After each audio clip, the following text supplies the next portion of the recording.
got a date to keep, he can't hang around. Our house in the middle of our street. Our house in the middle of. Hi, I'm David Brighton with Brighton Home Inspections. Welcome to Brighten Your Day video blogging.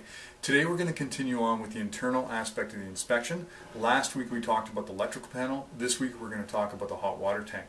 Now there's a couple of things that we always want to look for, whether the tank is fueled by electricity or gas, and that is to ensure that there's a pressure relief valve on the tank itself. The pressure relief valve is there to ensure that if there's an excessive amount of pressure in the tank, that it has an avenue to get out. So you want to make sure that, of course, one is there present. The other thing you want to make sure is that there's a pipe directed towards the floor. If there's excessive pressure in the tank itself and it explodes or goes, then anyone who happens to be there won't be scalded. The best case scenario is that pipe then leads to a drain, as it does in this example, and so it gives that water a vehicle or location to get out of, so you're not totally damaging either carpeting or flooring or otherwise.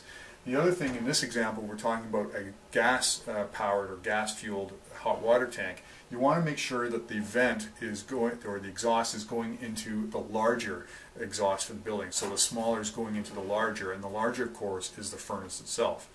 The other thing you want to look for on the top of the tank, if there's any impurities in the air system, that what we describe as backdrafting, what happens is that impurities, dust particles, and so on and so forth, comes back, it blows back onto the top of the tank itself, and it's almost like a white or grayish crystal, or almost sand-like material. That's an indicator to us that there's some backdrafting going on and that carbon monoxide is coming back into the house. A carbon monoxide detector is always a positive or good idea into the home, particularly with older units. This furnace, for example, is original to the home, and this tank was put in 2007. I'll go into that a little later in another episode about identifying dates and of manufacturing for the tank and how you make that determination.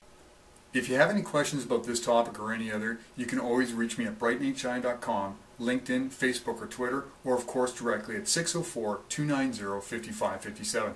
I'm David Brighton with Brighton Home Inspections. Thanks for joining me.